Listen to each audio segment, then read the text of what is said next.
TV Fortaleza, a emissora da Casa do Povo.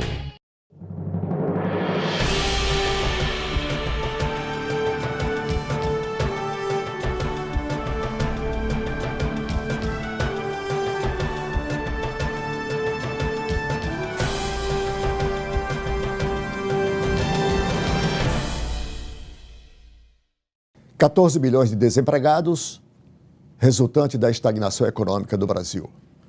Saúde na UTI por cortes nos investimentos.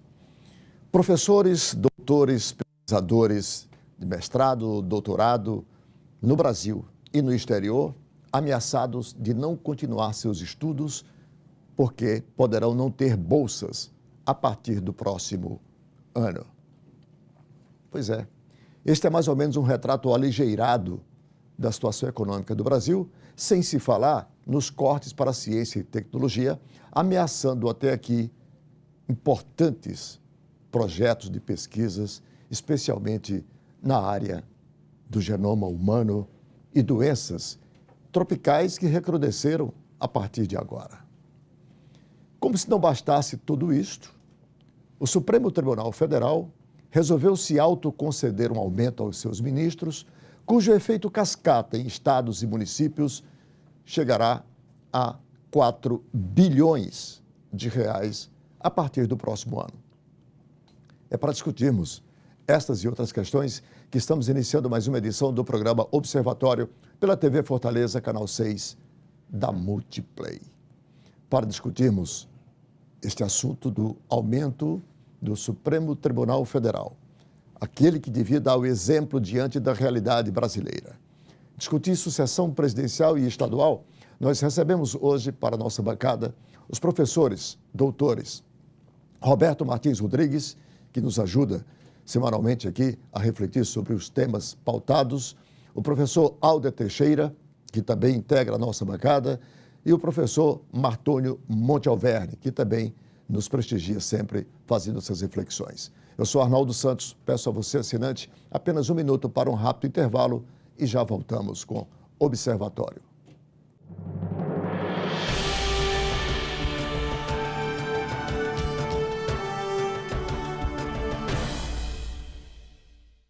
A Câmara Municipal de Fortaleza não para de trabalhar pela população da nossa cidade. E para que você fique sempre por dentro do nosso dia a dia, temos vários canais de comunicação. Confira o que acontece na Câmara pelo site e pelas nossas redes sociais, como Facebook, Instagram, YouTube, TV Fortaleza e Rádio Fortaleza. Acesse, comente, assista, participe. A casa é sua também. Câmara e você, juntos construindo uma Fortaleza melhor.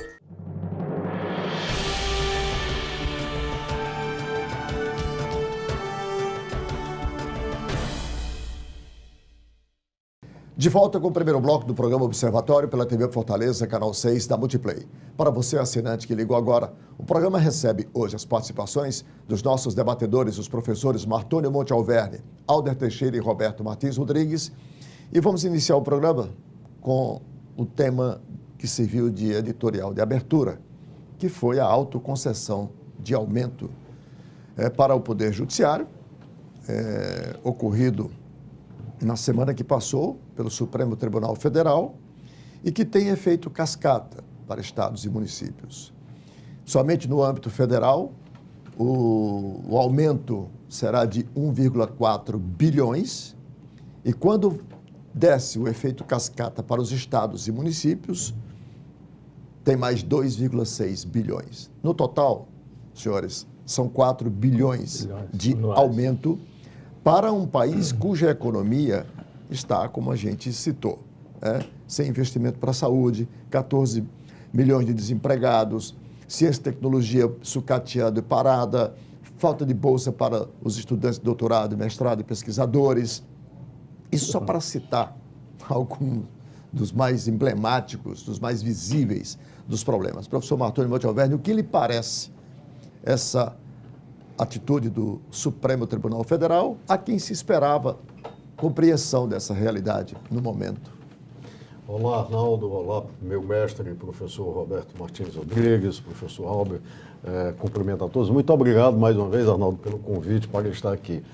Antes de mais nada, eu queria dizer que essa é uma questão que vai colocar o próprio Supremo Tribunal Federal numa, digamos, encruzilhada. Quando este tribunal foi julgar a emenda constitucional 95, a chamada emenda dos gastos, do teto dos gastos, o que, na minha opinião, essa emenda 95 suspende a nossa Constituição, que tem uma natureza intervencionista, que tem uma natureza de prestação social. Então, o telespectador pode dar uma olhada na emenda e ver como os orçamentos de saúde e educação serão diminuídos. Pois bem, quando foi julgar essa emenda, o Supremo Tribunal Federal disse que o argumento de crise fiscal, de crise econômica, é um argumento razoável para manter a constitucionalidade de uma emenda. Ou seja, se o governo argumentava que precisava daquela emenda para o ajuste das contas porque estava com dificuldade, então aquilo era legítimo. Foi isso que o Supremo decidiu no julgamento da ação direta de inconstitucionalidade da emenda 95.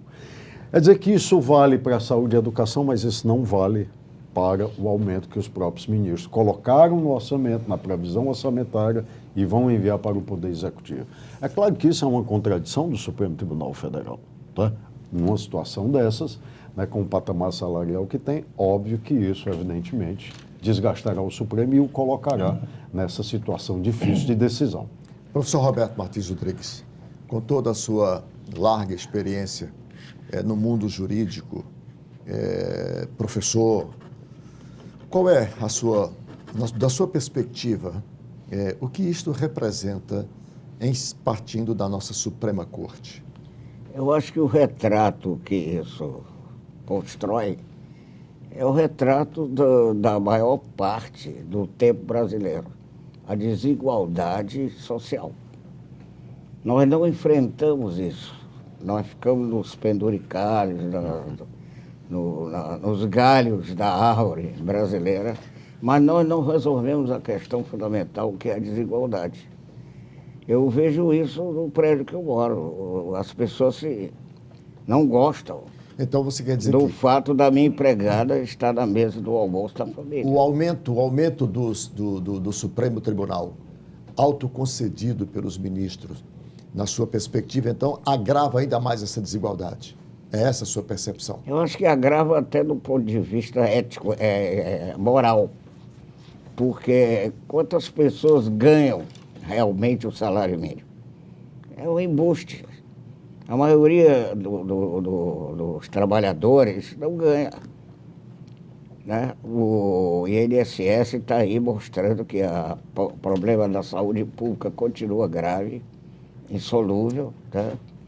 E outro dia eu, vindo de táxi de um lugar da cidade para outro, eu contei 31 buracos no asfalto.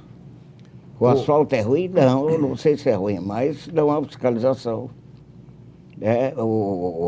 As empreiteiras fazem o que querem, fica por isso. Então há uma generalidade de mau comportamento.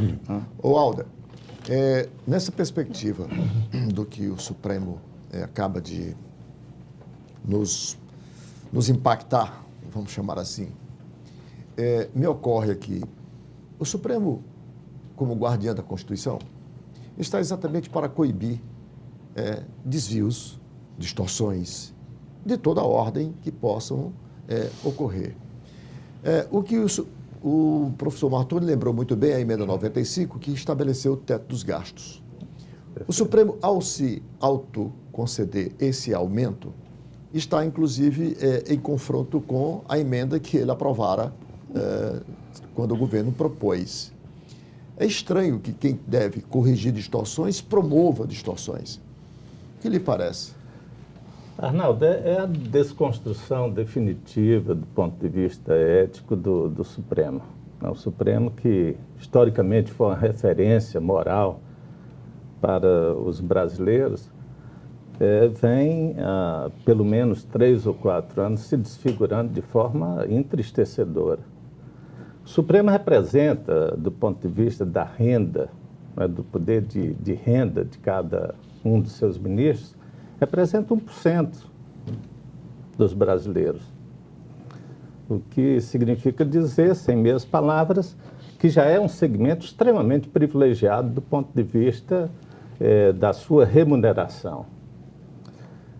Não bastasse a indiferença do Supremo em face dos anseios da sociedade brasileira, no sentido de que revisse o auxílio moradia, de uma forma assintosa, de uma forma contundentemente agressiva para com os interesses legítimos da sociedade brasileira, quase que a calada da noite, aprovam para si própria um reajuste desse de 16%, contradizendo, evidentemente, todo o seu argumento, como muito bem observou o doutor Monte Alverne, em relação àquela medida de contenção de gastos aplicada para o país, com sacrifício imediato para a educação, para a pesquisa e para a saúde. Num adjetivo, é indefensável o que o Supremo acaba de fazer.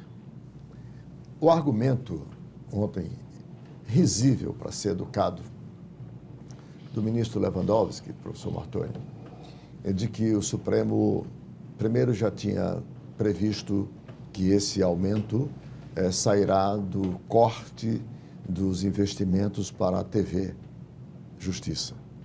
A TV tem um orçamento de 50 milhões ano e pretendem eles, como a repercussão financeira para o próprio orçamento é de 1,4 milhões, pretendem tirar 2 milhões desse orçamento. O outro argumento é que agora mesmo tinha feito voltar para os cofres da Petrobras, portanto, 10 bilhões de reais dos recursos desviados. Como se isso não fosse uma tarefa primordial do Supremo, corrigir essas coisas, justificando essa decisão com os atos que o Supremo tem, meritocraticamente, o dever de praticar. Há algo que o ministro e a grande maioria das pessoas deveria atentar mais. Se a Petrobras ontem, os procuradores do Ministério Público Federal, da Força Tarefa, ontem ou antes de ontem, fizeram uma entrevista para a devolução mais ou menos de 1 bilhão de reais, salvo engano, que a Operação Lava Jato teria reconquistado através, na verdade, das suas ações, etc, etc. Que já somam 10 bilhões até aqui. Esqueceram de dizer que foi por conta de informações, ou seja, que não se sabe por que vias, não foi pela via do Ministério da Justiça, de acordo com o que prevê a legislação, de que a Força Tarefa compartilhou, da Lava Jato, compartilhou, por exemplo, informações sobre a Petrobras com o Departamento de Justiça dos Estados Unidos. E lá mesmo, coincidentemente, nessa semana, a Petrobras fechou um acordo para não seguir adiante nos processos de mais de 2 bilhões de dólares. Significa dizer, então, que ainda estamos deficitários. Ou seja, isso não quer dizer absolutamente nada isso que a Força Tarefa alega, não é verdade? Ou seja, se você conta o que a Força Tarefa teria desencadeado para as ações de investidores estrangeiros, né, em favor contra a Petrobras. O que até, nós podemos dizer, questionável, porque se eu invisto na Bolsa, eu aceito o risco. Na verdade, então, eu corro um risco. Como eu quero investir, quero ter certeza essa é a característica do mercado de ações, em qualquer canto do mundo. Então, se eu corro um risco, como é que eu tenho direito a uma indenização no caso de um insucesso econômico? Bom, mas isso, evidentemente, requer uma pesquisa maior.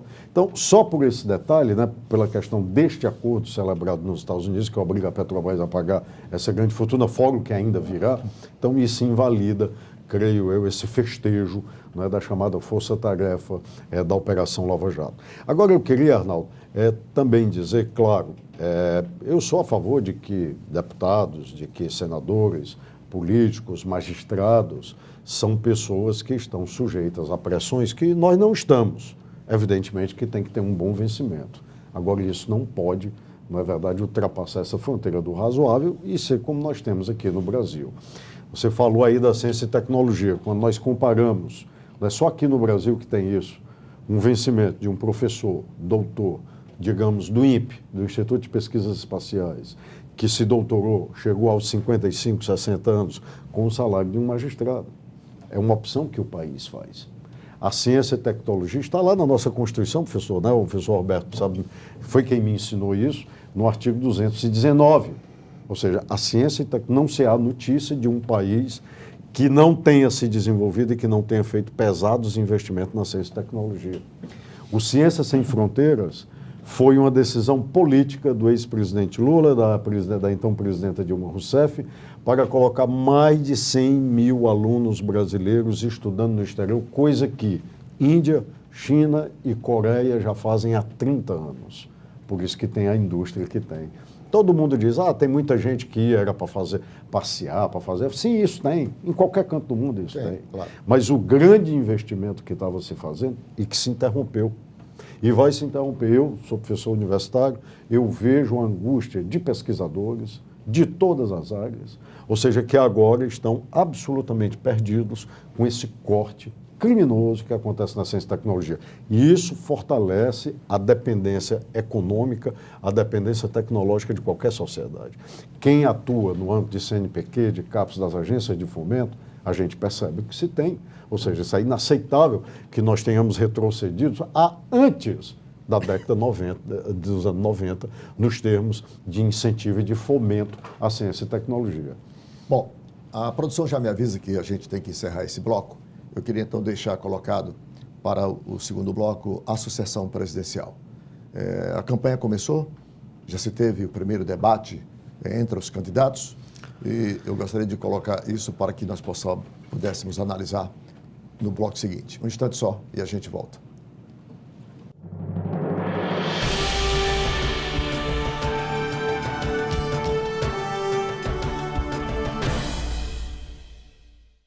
A Câmara Municipal de Fortaleza não para de trabalhar pela população da nossa cidade. E para que você fique sempre por dentro do nosso dia a dia, temos vários canais de comunicação. Confira o que acontece na Câmara pelo site e pelas nossas redes sociais, como Facebook, Instagram, YouTube, TV Fortaleza e Rádio Fortaleza. Acesse, comente, assista, participe. A casa é sua também. Câmara e você, juntos construindo uma Fortaleza melhor. Quando fiquei sabendo que tinha tuberculose, imaginei, é o fim. Mas logo descobri, tuberculose tem cura. Se parar o tratamento, a doença pode voltar, mais forte. Família, amigos, profissionais de saúde, todos juntos contra a tuberculose. É bom saber que eu não estou sozinho. Em caso de tosse por mais de 3 semanas, procure uma unidade de saúde. Pode ser tuberculose e o tratamento precisa ser feito até o fim. Amigos, o período de chuva está chegando em Fortaleza e precisamos nos preparar para combater o mosquito Aedes aegypti. Então, vejam agora as dicas do Dr. Drauzio Varela para cada um de vocês. Faça a sua parte. Não deixe água parada. Olhe no ralo do banheiro, no potinho do animal de estimação, nos vasos de plantas e mantenha a caixa d'água e a lixeira bem fechadas. Juntos vamos vencer o mosquito. Uma campanha da Prefeitura de Fortaleza e de todas as famílias.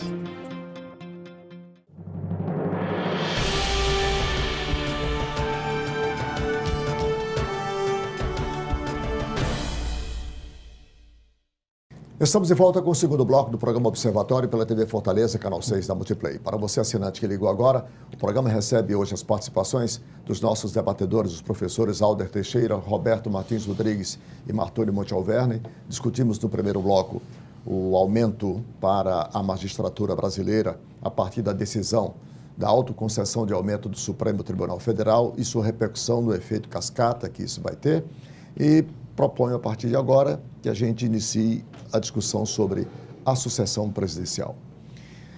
A partir da seguinte perspectiva, as candidaturas já foram pedidos seus registros, os partidos já encerraram suas convenções, à exceção da candidatura do presidente Lula, que só se dará na data limite, que é dia 15, mas há uma reivindicação nesse instante para que o presidente pudesse participar do processo, sobretudo dos debates, enquanto não há uma decisão negando o direito do presidente ser ou não. Eu queria colocar, Roberto, para você essa perspectiva. Diz, nesse instante, a decisão do Supremo que um candidato condenado em segunda instância e, portanto, já cumprindo pena, é o caso do ex-presidente Lula, se enquadra na ficha chamada lei, projeto da ficha limpa e não pode, portanto, disputar uma eleição. É o que está dito conforme a última decisão. O presidente Lula lidera todas as pesquisas, ainda que preso, e ainda não teve o seu registro indeferido, como parece que é o que vai ocorrer, segundo especulações todas pela mídia brasileira e todos os setores. Proibi-lo de participar dos debates que já começaram nesse instante. Qual é a sua percepção? Eu acho que a questão fundamental é o problema do voto obrigatório. Não devia ser obrigatório, porque o pobre gosta de votar. O dia de eleição, o Montevideo, o Alda, conhece isso melhor do que eu, mas eu que ia muito ao interior nessa época, o pobre adora votar. O dia de eleição é dia de festa, de confraternização, de ver amigos que não via há muito tempo, parentes, etc. O rico é que não gosta de votar. E era bom que ele não fosse votar. Grande parte dos ricos não votando era ótimo para o Brasil. Porque ia votar quem tem interesse pelo país, realmente, não apenas um interesse particularizado, como a maioria dos endinheirados prefere fazer. Então, eu acho que começa daí. O voto devia não ser obrigatório. Tem que esperar a outra etapa, porque o Brasil, além da Rede Globo, tem o que se chama presidente aí, que eu não sei nem quem é. Mas, tirando isso, eu acho que tirando o voto obrigatório, as coisas melhorariam, porque ia votar quem realmente tem interesse em contribuir para mudar as coisas. Para você, o presidente Lula deveria estar participando dos debates? Sim, agora, quanto ao ex-presidente Lula, eu acho que não só deveria, como ele tem o direito. Porque a própria sentença daquele juiz, que eu não sei quem é negócio de segunda instância, a Constituição é muito clara, não há coisa julgada, depende de recurso, então ele não está condenado definitivamente, né? E é uma condenação meramente política para tirar do pleito presidencial um candidato que possivelmente tinha condição de ganhar até no primeiro turno. Então, esse que é o objetivo da condenação dele. E ele tem o direito, porque essa parte não foi objeto da sentença, né? Ele não devia nem estar preso, entrar em execução a sentença que depende de recurso, embora a gente preveja que o recurso seguirá o mesmo destino do que vem sendo feito até aqui contra ele. Professor Alda, a partir dos números das pesquisas, do cenário que está desenhado e com o número de candidatos disputando a presidência da República, imagina-se que o candidato que chegar ao final, dia 7 de outubro, com algo em torno de 17%, 18% de preferência, estaria potencialmente no segundo turno. O presidente Lula lidera todas as pesquisas hoje entre 30% e 32%.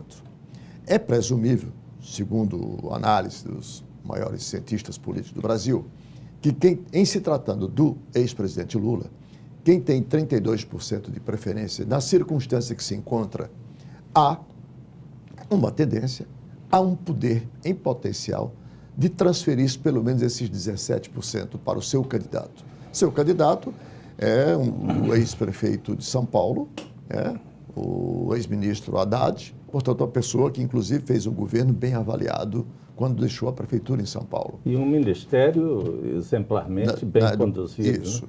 Qual é a sua perspectiva sobre isto? O PT, através dessa liderança e poder de transferência do presidente Lula, ainda tem essa perspectiva de se colocar no segundo turno? Arnaldo, eu entendo que não só tem, como a incógnita está em saber quem vai para o segundo turno contra o candidato do Lula. Isso é ponto pacífico. Para você, então, o candidato... saber quem vai contra o candidato do Lula no segundo turno. As pesquisas apontam que Lula tem uma capacidade de transferir votos que gira em torno de 17%, 18%.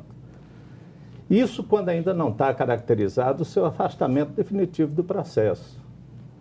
60% do seu contingente eleitoral, que beira 35%, afirma que votarão no candidato do Lula.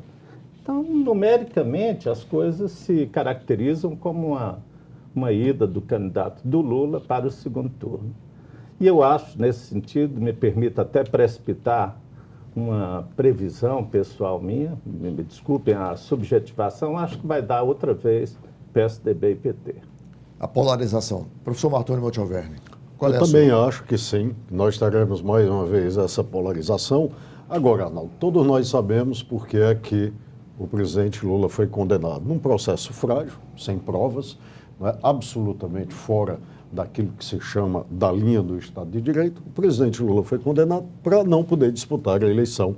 Não se, como as pesquisas confirmam, a grande preferência em favor do presidente Lula em qualquer pesquisa que se faça, aliás, há bastante tempo. Então, o que nós temos no cenário é isso.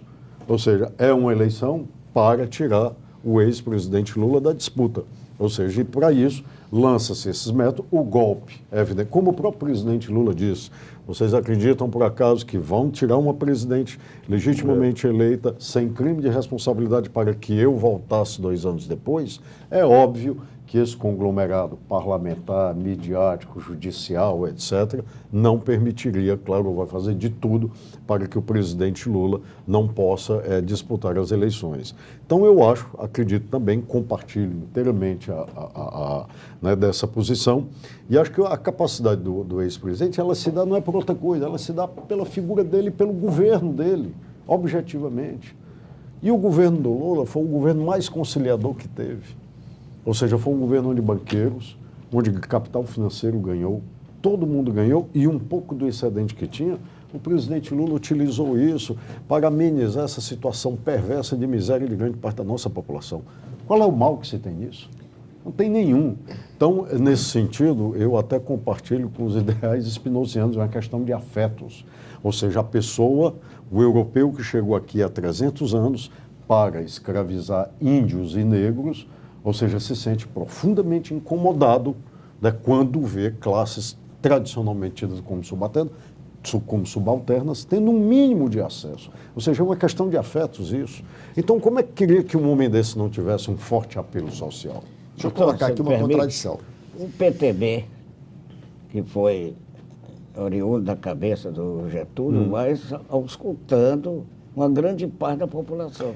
Perfeito. E a parte da elite econômica, eu quero fazer aqui uma homenagem ao Carlos Gereissati, que apoiou o PTB desde o começo. Sim. Apesar de rico, da chamada elite econômica e tal, mas apoiou. É muito bem lembrado isso. Lamentavelmente, houve depois uma série de coisas que... É bem lembrado isso que o professor Roberto fala, porque nós podemos recuperar a história. Por que Getúlio não pôde ser candidato? Por que Juscelino não pôde ser? Aliás, Juscelino, quem fala em reforma agrária nesse país não governa. Getúlio teve o fim que teve. Juscelino quase não toma posse. Depois João Goulart foi derrubado. Quando se imaginava na eleição que iria haver a retomada da eleição para presidente da República em 1965, o que foi que aconteceu com o grande favorito Juscelino Kubitschek? O presidente Castelo Branco, golpista, tornou o candidato Juscelino inelegível e tirou da eleição. Ou seja... A história se repete agora. É claro, Juscelino, agora, ou seja, o trabalhismo brasileiro, Vargas, Juscelino, João Goulart, sempre, e agora que se revela com Lula, sempre foi vítima disso. Deixa eu colocar uma contradição aqui. Alda, eu queria que você analisasse isso aqui. Fala-se em golpe, fala-se em perseguição política do presidente Lula, por isso que se quer tolher. Entretanto, o PT está hoje aliado em vários estados brasileiros com os ditos pelo próprio PT golpistas. Essa é uma contradição que efetivamente causa perplexidade e dificuldade para a sociedade brasileira entender. Como você explicaria, por exemplo, essa contradição? Como é que o mesmo partido que acusa de ter sido vítima de um golpe, que acusa de perseguição política o ex-presidente, agora se alia aos outrora golpistas? Como justificar isso? Isso decorre naturalmente do nosso modelo político, né? Há que se fazer uma reforma estrutural do ponto de vista político para que essas práticas sejam, em definitiva, afastadas do processo. Agora, inclusive esse, não me refiro a você, mas ele teria...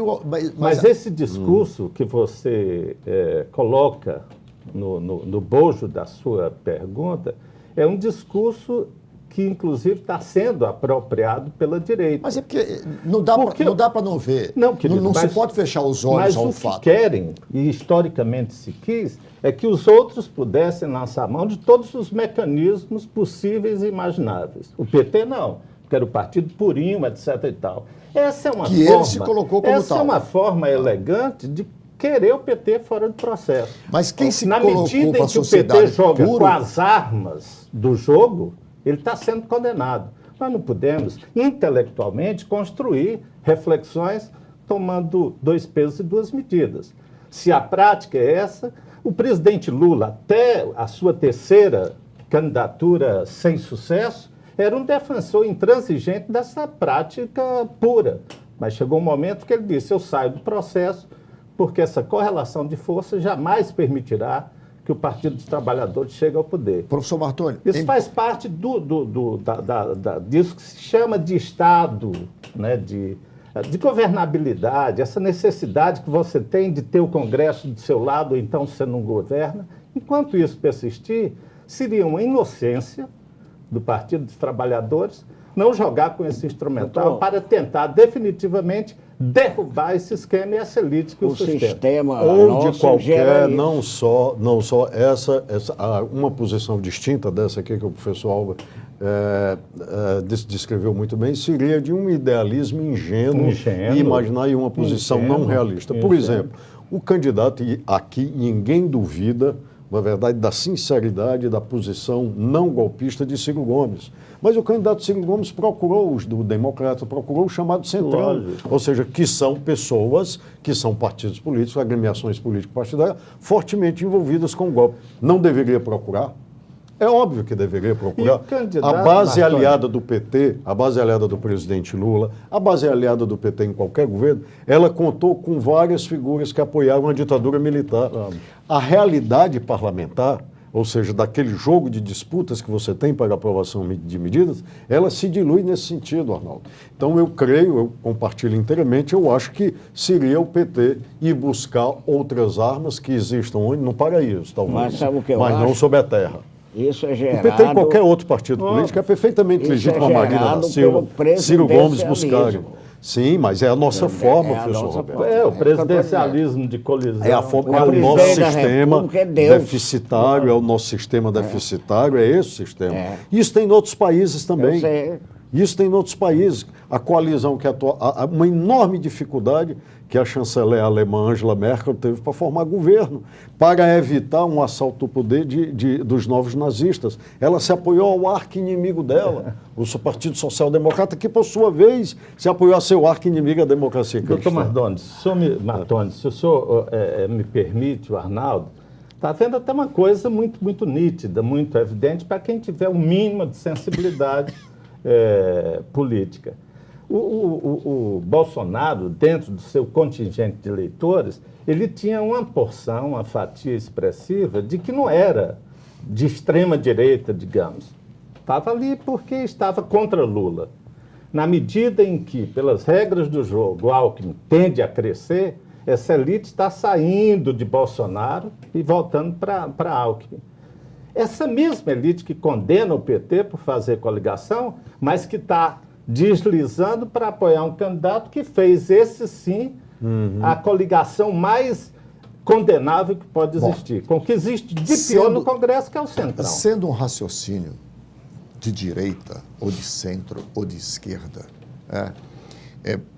para mim, aqui não interessa, não entra nessa discussão, porque o meu papel aqui é explorar dos senhores os vários ângulos da questão para que o telespectador, para que o assinante possa, portanto, entender e compreender. Eu acho positiva a sua provocação. Eu vou provocar mais. Vou provocar mais agora. Eu vou provocar mais agora. Natural. Embora a realidade, e eu como jornalista e cientista político sei disso muito bem, seja essa que está aí, com todas essas contradições, dado o sistema presidencialista de coalizão ou de cooptação, como queiram chamar, com o perfil de um Congresso Nacional que nós temos, porque você tem que governar, com esses que estão aí, e vão voltar, mais de 80% vão voltar. Ao contrário, não vai ter essa renovação que alguns esperam que tenha. Tá? Mas, ao PT, essa contradição, essa legislação que permite fazê-lo, não o obriga. Ele poderia simplesmente optar por não, para afirmar uma posição. E não ter condições de competir. E não ter condições de exercer a menor influência no processo político, sendo um dos maiores partidos brasileiros. E outra coisa, só para ficar claro que ele não está obrigado. Esse raciocínio, claro. Inclusive, ele tem uma certa fragilidade do ponto de vista acadêmico, do ponto de vista intelectual. Porque a política é necessariamente dialética. Todas as instituições partidárias têm dentro de si as contradições, que espelham as contradições da própria sociedade. Isso é um fenômeno absolutamente natural. Bom, eu vou fazer mais um intervalo. Quando voltarmos, vamos discutir a sucessão no plano estadual. Aqui também com suas contradições, seus encontros e desencontros. Um instante só e a gente volta. Está chegando perto de nós.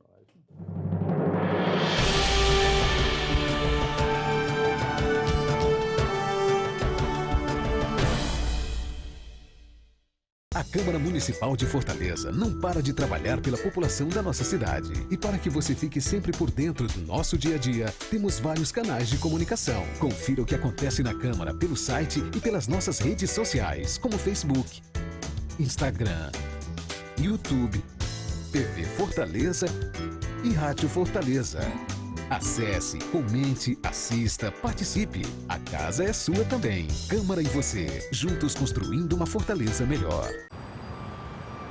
Quando fiquei sabendo que tinha tuberculose, imaginei, é o fim. Mas logo descobri, tuberculose tem cura. Se parar o tratamento, a doença pode voltar, mais forte. Família, amigos, profissionais de saúde, todos juntos contra a tuberculose. É bom saber que eu não estou sozinho. Em caso de tosse por mais de 3 semanas, procure uma unidade de saúde. Pode ser tuberculose e o tratamento precisa ser feito até o fim. Amigos, o período de chuva está chegando em Fortaleza e precisamos nos preparar para combater o mosquito Aedes aegypti. Então, vejam agora as dicas do Dr. Drauzio Varela para cada um de vocês. Faça a sua parte.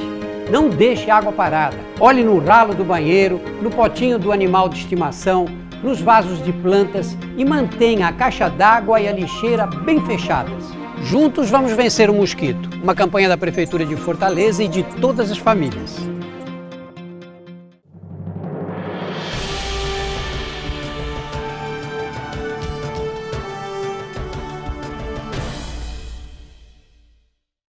De volta com o terceiro e último bloco do programa Observatório pela TV Fortaleza, canal 6 da Multiplay. Para você, assinante que ligou agora, o programa recebe hoje as participações dos professores Roberto Martins Rodrigues, Alder Teixeira e Martoni Monte Alverne. E vamos colocar agora nesse último bloco a sucessão estadual com seus encontros, desencontros, contradições e tudo. Bom, 24 partidos na coligação do governador Camilo Santana, do PT. O governador Camilo Santana com uma dúvida, vivendo uma dubiedade aí. Porque tem Ciro Gomes como candidato à presidência da República e tem a candidatura do seu partido, seja Lula, seja Haddad. Né? Em uma hora o governador vai ter que o palanque vai ser decidir. Só. Essa é a primeira contradição que eu quero exatamente anotar para que vocês possam discutir. Gerou, inclusive, por ocasião da convenção, um mal-estar ao ponto do candidato ao Senado, o ex-governador Cid Gomes, não comparecer, o próprio presidenciável Ciro Gomes também não comparecer à convenção, que seria necessário. Isso porque o palanque estava dividido. Você tinha lá cartazes do presidente Lula e você tinha cartazes do presidenciável Ciro Gomes na convenção. Isso causou um mal-estar, gerou uma série de especulações e tal. Eu queria, Martoni, começar com você colocando isso. Os números são todos favoráveis ao governador Camilo Santana. Nunca se registrou na história recente uma coligação tão ampla como essa, e nessa coligação ampla entram os golpistas e não golpistas na mesma perspectiva. E isso também aumenta o nível de comprometimento do governador no próximo governo. Queria colocar isso para a sua análise. Sem dúvida, uma coligação, uma união de forças dessa característica, Arnaldo, ela é muito positiva para, digamos assim, a elegibilidade, mas ela é complexa para a governabilidade. Ou seja, por quê? Porque são interesses e são posições tão heterogêneas que às vezes dificultam uma consecução de uma ação governamental. A não ser que você tenha uma liderança política que tenha uma capacidade de ter uma ressonância social forte, um apelo a ponto de se impor por ela mesma, por essa liderança, como era o caso do presidente Lula, não é? Alguma coisa nesse sentido. Agora, eu acho que, do ponto de vista da legislação, é muito claro. O atual governador, o candidato à reeleição, Camilo Santana, ele deverá apoiar o candidato a presidente do seu partido, do Partido dos Trabalhadores, embora a coligação no plano federal seja distinta da coligação estadual. Ou seja, é isso o mínimo que se espera. Né? E o presidenciável Ciro Gomes, o candidato Ciro Gomes, do PDT, haverá de fazer sua campanha no estado do Ceará com aqueles que o apoiam no âmbito estadual. Então, eu acho que, evidentemente, vai ficar complexo, digamos assim, para o candidato Camilo Santana. Ele terá que explicar a sua situação, dizer: o meu candidato é o candidato do meu partido, se for Lula, ou se for o ex-prefeito de São Paulo, Haddad. Ele já disse várias vezes. Ele já vai ter que dizer isso, na verdade, e compete ao candidato do PDT, Ciro Gomes, compreender isso. Tá? Ou seja, agora, o apelo é inegável de Ciro Gomes aqui no Ceará, é um apelo muito grande, é um apelo forte, né? Que o candidato a presidente Ciro Gomes tem.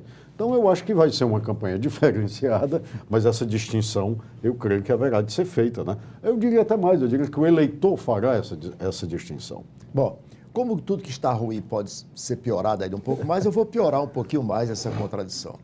Dentro dessa que eu restringi para você só com o presidenciável Ciro Gomes e o candidato do PT, eu vou colocar mais um. O governador apoia abertamente, já declarou isso, o senador Eunício Oliveira. O senador Eunício Oliveira é, digamos assim, o alvo do presidenciável Ciro Gomes de discordância desse apoio. O seu irmão, o ex-governador Cid Gomes, ao contrário, também disse que indicará voto em Eunício Oliveira. Essa é uma segunda contradição dentro dessa mesma chapa, dessa mesma composição, Alder. Como é que isto pode se resolver na cabeça do eleitor cearense e, obviamente, para os próprios aliados, porque dentro dessa coligação, eu estou citando apenas o ex-governador e presidenciável Ciro Gomes, o governador Camilo Santana e o ex-governador Cid, mas tem muitos dos partidos também com essa mesma divergência, sem aceitar esse apoio. Arnaldo, eu consigo ver essa situação de duas óticas, né? Eu faço duas angulações, digamos assim. Do ponto de vista intelectual, do ponto de vista da filosofia política, eu compreendo perfeitamente o que está se passando. Isso é natural e a mim não causa nenhuma espécie. Do ponto de vista da subjetivação, do ponto de vista ético, da minha individualidade, da forma como eu entendo o fenômeno político, acho condenável. Acho lamentável, sobretudo, porque o PT, em nível do Estado do Ceará, deu uma prova de fragilização em não reconduzir como candidato o Pimentel. Acho que, nesse sentido, o partido escorregou de uma forma imperdoável. Agora, quero frisar bem essa minha leitura. Do ponto de vista da filosofia política, das correlações de forças que são estabelecidas durante o processo, eu entendo perfeitamente e isso não me causa nenhum estranhamento. Professor Roberto Martins Rodrigues, qual a sua percepção sobre o mesmo tema? Eu responderia com uma pergunta: quem está nesse quadro? Quem está mentindo? Quem está tentando enganar quem? Um que é do PT, ele tinha que dizer necessariamente que é candidato à reeleição, tinha que dizer que o candidato dele a presidente é o do partido dele. E aqui ele precisou fazer uma coligação de 24 facções, com licença da má palavra, que hoje a facção... Não confundir com as facções. E talvez nem seja muito diferente da realidade, não. Mas, na verdade, nós não temos partido, né, atualmente. Com exceção do PT, que de origem é ideológico e tal, e vem da filosofia do PTB original, não o PTB que aí está, mas o PTB tal como concebido na época. Eu entendo perfeitamente que o governador sentiu necessidade de fazer isso, sob pena de pôr em risco a sua reeleição e ele é um bom governador, sem dúvida alguma. Eu não sei nem se o outro vai deixar mesmo a caserna para fazer campanha. Ô, professor Alder, tem um outro aspecto que eu quero colocar nessa discussão. É legítimo, é normal, do ponto de vista da filosofia política, para usar a sua expressão, é da cultura política brasileira, seja essa cultura malsã ou como queira considerar, mas é da cultura. E quem ajuda a eleger, ajuda a governar, participa do governo. Tá? Não por acaso criou-se a cultura do toma lá da cá, do porteira fechada. Assume a secretaria com direito a todas as indicações, como assume o ministério. Isso são imposições, são moedas de troca que, após a eleição, o governante tem que assumir e administrar nesse instante. 24 partidos, interesses os mais díspares, mas todos com interesse. Isso é salutar para a política no Estado. Vamos restringir isso aqui ao Estado. Eu apenas situei o cenário. Eu me sustento no referencial que usei na minha resposta anterior. Eu acho que, sob algum aspecto, e retomo a terminologia, talvez até inapropriada para o que quero objetivamente dizer, do ponto de vista da filosofia política, é saudável que o parlamento, no caso a Assembleia Legislativa, tenha dentro de si essa multiplicidade de visadas, de percepções do governo. Seria extremamente estranho se assim não fosse. Agora, se tomarmos como referência, já que o Ceará está em pauta, o próprio governo do Camilo Santana, isso não causará nenhuma mudança de praxis, porque ele já tem da Assembleia o controle absoluto. Aliás, eu não lembro, se tiver havido, eu peço até que me lembre, que governo no estado do Ceará teve contra si a Assembleia? O governo Tasso Gereissati. Isso. No seu primeiro governo. O Tasso, era líder do governo, o hoje presidenciável Ciro Gomes, e era vaiado quando estacionava o carro até chegar ao plenário, e saía vaiado todos os dias, porque havia ali o oposição. No primeiro governo. No primeiro o governo. caso do Tasso, ele é atípico, porque o Tasso do primeiro governo é inteiramente diferente do Tasso dos outros dois governos. Tá? E outra coisa... porque você pediu que eu não lembrava, eu lembrei. Ainda é mais específico, é que o Tasso tinha, o ex-governador Tasso, o atual senador Tasso Gereissati, tinha, paralelamente à Assembleia, um poder muito forte, que era o poder econômico. Ele governou tomando por base o apoio desse governo econômico. De forma que a Assembleia, mesmo aquilo que visualmente se caracterizasse como uma oposição, não era, na sua essência, uma oposição. Talvez com a exceção desse momento romântico da trajetória do Ciro, e não mais.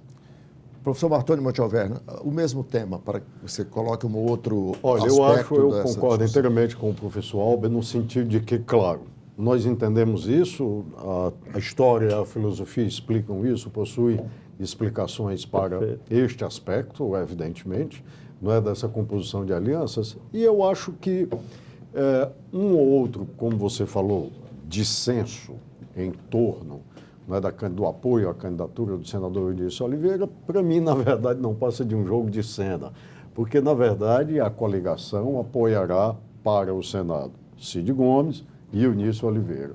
Então, se um ou outro componente desta aliança critica um desses candidatos, eu acho isso um mero jogo de retórica, né? Porque, na verdade, o compromisso, né, parece-me ter sido firmado. É uma outra pergunta, claro, até que ponto o Partido dos Trabalhadores deveria ou não deveria ter apoiado ou continuado o apoio do senador José Pimentel ou com Eunício Oliveira. Eu acho que até tem uma posição a respeito disso, acho que o PT deveria ter seu candidato próprio, mas se a força política avaliou nesse sentido, o que é que se pode fazer disso? Eu não tenho aqui procuração. É o peso do realismo da política. Tá? Ou seja, para isso, essas posições são dolorosas, mas as posições, às vezes, são realistas, são necessárias para isso. Há um aspecto que tem que ser considerado. Nós não somos federação, a não ser da letra. Sim, essa enorme dificuldade. Porque os estados dependem do governo central. E o senador Eunício Oliveira foi o grande artífice da entrega das verbas do dinheiro para o governo do Estado. Por isso que houve essa aproximação. Sim. Eu, pessoalmente, lamento a situação do senador Pimentel, que foi meu aluno, com quem eu tenho por quem eu tenho um apreço muito grande. Um grande senador, tem todas as credenciais para... Olha, o meu pai, quando foi político, lançou a candidatura do senador Plínio Pompeu ao governo do Estado. Aparentemente era uma coisa decidida, mas no fim a própria BN não aceitou o senador Plínio Pompeu. O Virgínio Tava deu a rasteira dele. Arnaldo, se você me permite, a história tem sido vingando. pródiga. A história tem sido pródiga em exemplos como esses. Há momentos em que as correlações de força, o andar da carruagem política condiciona você a compor de forma contraditória. Né? Nós temos um caso histórico de um homem que é indubitavelmente uma referência moral, Luiz Carlos Prestes, que foi para o palanque com Getúlio Vargas, o torturador da sua mulher. Exatamente. E o fez, isso que todos tomam como um caso que desmerece, que diminui do ponto de vista ético e do ponto de vista das convicções políticas, Luiz Carlos Prestes, em certas perspectivas de análise, até o engrandecem. Porque foi um momento em que ele colocou os interesses pessoais em segundo plano em função de um ideal nacional. Exatamente. E acertou porque o governo, este segundo governo de Getúlio Vargas, como nós sabemos, foi o governo da Petrobras, foi o governo da estruturação do desenvolvimento nacional, da industrialização nacional. Um governo absolutamente progressista, por isso que caiu. Exatamente. Do mesmo jeito que tinha, o professor Roberto lembra muito bem, do mesmo que hoje nós temos. As pessoas pensam que as coisas são novas, né? Nós temos a República de Curitiba, tínhamos a República do Galeão, ou seja, que fazia toda a investigação a respeito da tentativa de assassinato contra Carlos Lacerda. Então, não há nenhuma novidade nisso. A política do café com leite. A política do café com leite, ou seja, Getúlio conseguiu nisso. É o primeiro projeto nacional de modernização que se tem desse país. Exatamente. É com Getúlio Vargas. Só explicando aqui para o telespectador, a política do café com leite, não, porque foi mencionado aqui, são fatos da história. Eu queria dizer o seguinte, que a política é como o amor. Tem muitas justificações e nenhuma explica nada. Tá.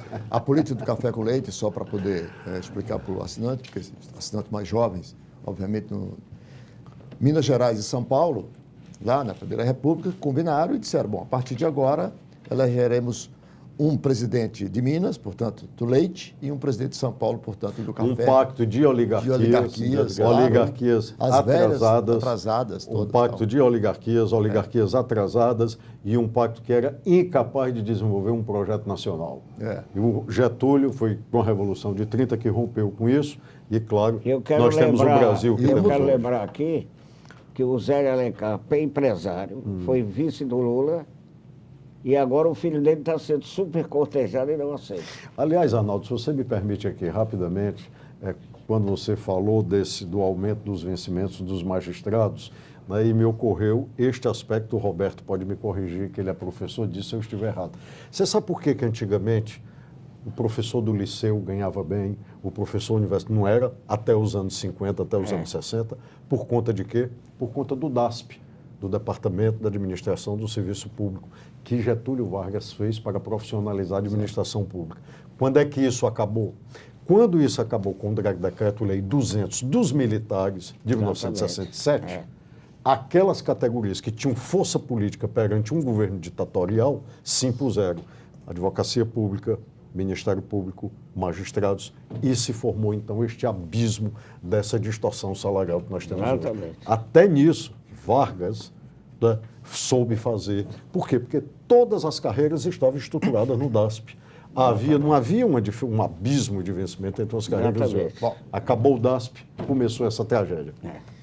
Mutatis mutandis. A política que se faz hoje não é diferente. Getúlio Vargas, você sabe que há um cientista político americano, né, que escreve uma obra, James Walter, que ele diz que a reforma de Vargas só encontra paralelo no mundo de modernização do Estado com a de Pedro Grande da Rússia.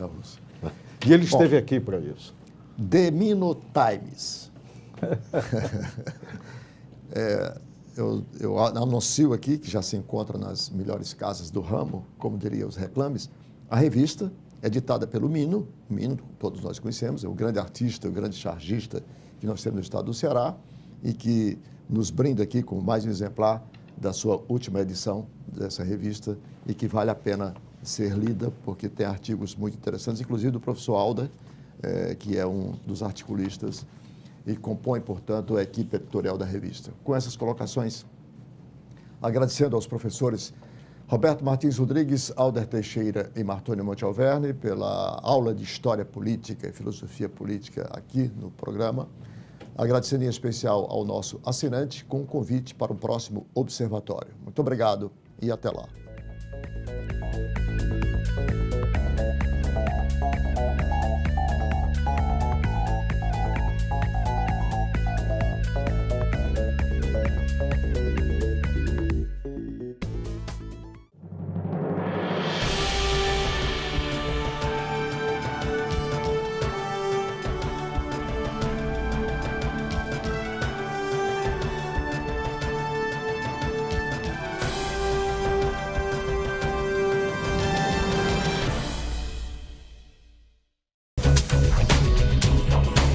TV Fortaleza, a emissora da Casa do Povo.